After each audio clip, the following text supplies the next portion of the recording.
Assalamualaikum warahmatullahi wabarakatuh, sahabat-sahabatku sekalian. Hari ini kita akan diskusi mengenai makna redistribusi hak garap di Desa Karanganyar. Saya ulangi, kita akan berdiskusi atau kita akan bahas mengenai makna redistribusi hak garap di Desa Karanganyar. Ada beberapa poin yang akan kita bahas. Pertama, mengenai pelaksanaan redistribusi. Kedua, kita akan bicara tentang jual beli hak garap. Ketiga, ketidakadilan hak garap.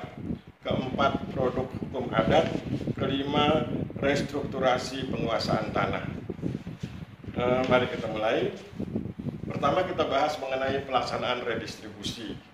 Setiap anggota masyarakat yang memiliki tanah sawah seluas 250 ubin di Desa Karanganyar, Kecamatan Pituro, Kabupaten Purworejo, wajib menyerahkan hak garapnya kepada pemerintah Desa Karanganyar seluas 90 ubin untuk kemudian diredistribusikan kepada petani di desa ini yang tidak memiliki tanah sawah.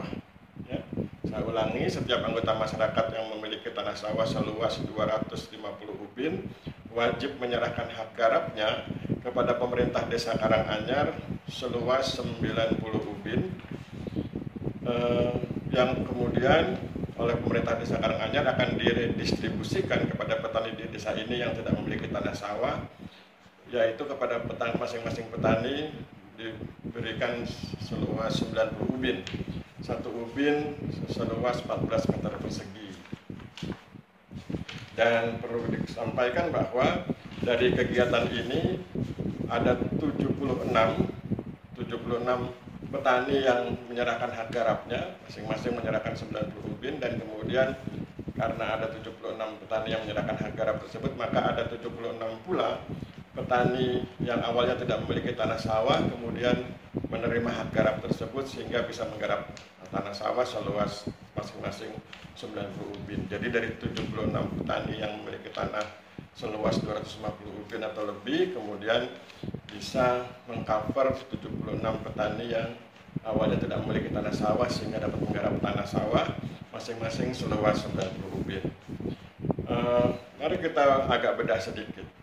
Dari ketentuan tersebut kita ketahui bahwa itu merupakan ketentuan yang tadi itu, ketentuan bahwa setiap anggota masyarakat yang memiliki tanah sawah seluas 250 ubin wajib menyerahkan hak garapnya kepada pemerintah Desa Karanganyar seluas 90 ubin untuk didistribusikan kepada petani di desa ini yang tidak memiliki tanah sawah. Itu merupakan bentuk pengendalian hak atas tanah versi masyarakat lokal atau versi Desa Karanganyar. Dan ini sekaligus juga merupakan bentuk pengekangan dan pembatasan kewenangan pemilik tanah atas tanahnya. Jadi pemilik tanah yang 250 ubin itu mengalami pengekangan, mengalami pembatasan atas kewenangannya, sehingga kemudian dia menyerahkan 90 ubin yang kemudian kan menjadi dia tidak lagi punya kewenangan untuk menggarapnya. Itu jadi berarti ada pengekangan dan pembatasan kewenangan pemilik tanah atas tanahnya. Mengapa demikian? Itu dilakukan untuk mengatasi ketimpangan penguasaan tanah di Desa Karanganyar, sehingga kemudian dari situ para petani itu bisa kemudian lebih didekatkan antara yang memiliki tanah lebih dari 250 ubin dengan yang tidak memiliki tanah sawah. Jadi awalnya kan ada kesenjangan antara pemilik tanah sawah yang luasnya 250 ubin atau lebih dengan petani yang tidak memiliki tanah sawah. Nah, kesenjangan itu diatasi dengan cara yang tadi yang saya sebut sebagai pelaksanaan redistribusi. Kemudian mari kita bahas tentang makna ya. Dan ini kita beri judul jual beli hak garap. Redistribusi hak garap, tadi kan yang diredistribusikan kan hak garapnya. Redistribusi hak garap atas tanah dapat dimaknai sebagai sesuatu yang boleh diperjualbelikan. Makna awalnya kan seperti itu, boleh diperjualbelikan. Mengapa? Karena hak garap tersebut telah menjadi hak individual bagi penerimanya. Oleh sebab itu, terbuka peluang bagi dilakukannya jual beli garapan atas tanah sawah yang masuk dalam program Land Reform Lokal. Hak individual ini merupakan prakondisi bagi kesejahteraan karena mendorong efisiensi dalam produksi. Jadi hak individual itu merupakan prakondisi bagi kesejahteraan karena mendorong efisiensi dalam produksi. Hak garap atas tanah merupakan bagian dari jaminan untuk menggarap tanah yang juga dapat diperdagangkan atau diagunkan dalam pasar tanah. Nah, dalam poin ini kita telah berbicara tentang jual beli hak garap, bahwa secara sosiologis begitu dipahami bahwa redistribusi hak garap itu punya peluang dilakukannya jual beli hak garap oleh penerima garapan, ya, karena memang demikian ya aspek sosiologinya, karena kan hak garap tersebut telah menjadi hak individual bagi penerimanya. Nah, kemudian kalau tadi pada poin 2 kita telah bicara tentang jual beli hak garap, pada poin ketiga kita bicara bagaimana pemikiran kritis tentang hal itu. Maka kemudian pada poin ketiga kita bicara tentang ketidakadilan hak garap. Kenapa disebut sebagai ketidakadilan hak garap? Mari kita lihat. Redistribusi hak garap atas tanah dapat dimaknai sebagai sesuatu yang tidak adil ketika hak garap tersebut diperjualbelikan oleh penerimanya. Mengapa demikian? Karena kan pada awalnya pemilik tanah sawah yang luasnya 250 ubin itu ingin membantu pemilik tanah petani yang tidak memiliki tanah sawah. Nah, kalau itu kemudian diperjualbelikan, maka itu bisa dimaknai sebagai sesuatu yang tidak adil. Sudah dibantu kok malah diperjualbelikan, kira-kira begitu. Oleh karena itu, perlu dicegah terjadinya jual beli hak garap oleh penerimanya melalui peraturan desa yang sekaligus berfungsi sebagai norma sosial. Oleh sebab itu kemudian muncul peraturan desa yang melarang dilakukannya jual beli hak garap oleh penerima hak garap. Itu merupakan peraturan desa yang sekaligus sebagai norma sosial, ya, artinya secara sosiologis mengikat masyarakat desa. Kemudian pada poin 4 kita bicara tentang produk hukum adat, ya. Jadi kita berbicara bagaimana redistribusi hak garap itu dalam perspektif sosiologi dalam konteks hukum adat. Redistribusi hak garap atas tanah dapat dimaknai sebagai produk hukum adat yang dikonstruksi melalui sistem pemilikan dan penguasaan tanah yang bersifat tradisional dan berbasis masyarakat.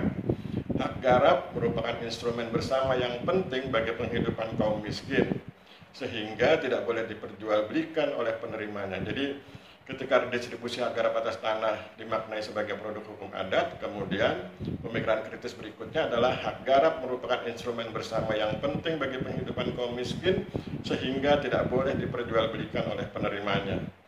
Apresiasi diberikan pada pemegang atau penerima hak garap yang telah bekerja sungguh-sungguh dengan produktivitas yang tinggi dan tidak memperjualbelikan hak garap yang diterimanya. Ya. Jadi ketika pemilik tanah sawah yang luasnya 250 ubin atau lebih itu membantu melalui pemerintah desa, membantu petani yang tidak memiliki tanah sawah sehingga bisa menggarap tanah sawah seluas 90 ubin, maka kemudian tuntutannya adalah tidak boleh diperjualbelikan karena tujuannya membantu petani yang tidak petani penerima hak garap tersebut. Kemudian pada poin 5 kita bicara tentang restrukturasi penguasaan tanah. Restrukturasi itu artinya proses menstrukturkan kembali, ya, restrukturasi penguasaan tanah.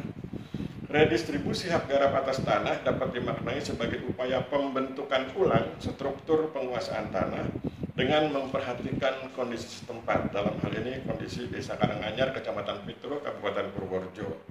Pembentukan ulang struktur atau restrukturasi penguasaan tanah diawali dan dikembangkan melalui politik akses dan kontrol atas tanah. Redistribusi hak garap atas tanah yang menghasilkan restrukturasi penguasaan tanah merupakan hasil perubahan lingkungan sosial yang juga merupakan hasil dari negosiasi dan kontestasi kepentingan antar elemen desa. Saya ulangi kalimatnya, nanti saya jelaskan lebih detail. Redistribusi hak garap atas tanah yang menghasilkan restrukturasi penguasaan tanah merupakan hasil perubahan lingkungan sosial yang juga merupakan hasil dari negosiasi dan kontestasi kepentingan antar elemen desa. Bagaimana penjelasannya? Penjelasannya adalah pertama kita lihat dulu elemen desa.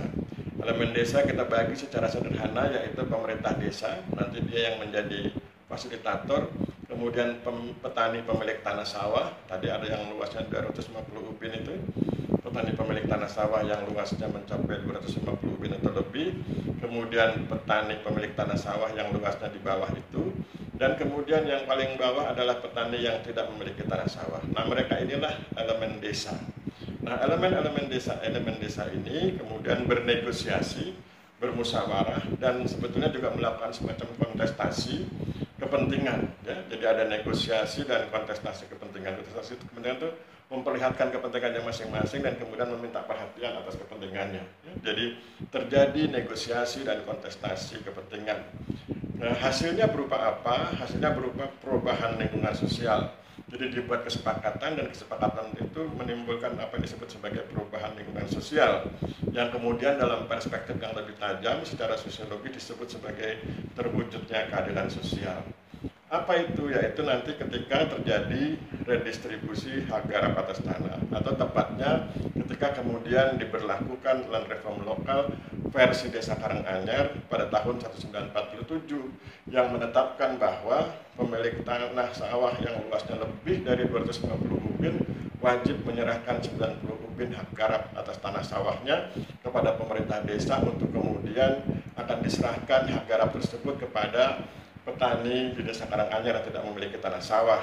Dan hasil kegiatan ini bisa mengcover 76 petani yang awalnya tidak memiliki tanah sawah sehingga kemudian diberi kesempatan menggarap tanah sawah masing-masing seluas 90 ubin. Nah, redistribusi hak garap atas tanah ini yang kemudian menimbulkan apa yang kita sebut sebagai restrukturasi penguasaan tanah, penataan ulang struktur penguasaan tanah.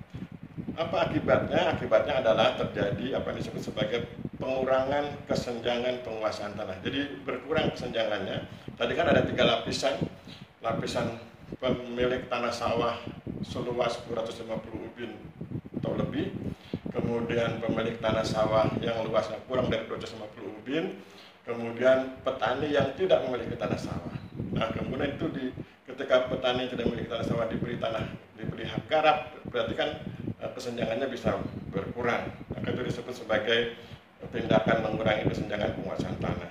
Nah, tindakan mengurangi kesenjangan penguasaan tanah ini kemudian berhasil menekan angka kemiskinan, sehingga kemudian nanti di Desa Karanganyar itu kalau diperhatikan angka kemiskinannya lebih rendah dari angka kemiskinan desa-desa lain di Kecamatan Pituru, dan bahkan lebih rendah dari angka kemiskinan di Kabupaten Purworejo.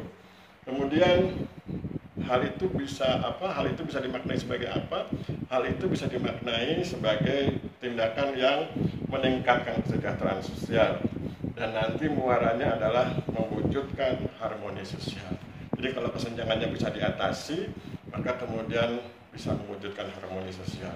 Saya pikir demikian, kita akhiri pertemuan kita hari ini. Mohon maaf bila terjadi kesalahan. Wabillahi taufiq wal hidayah. Wassalamualaikum warahmatullahi wabarakatuh.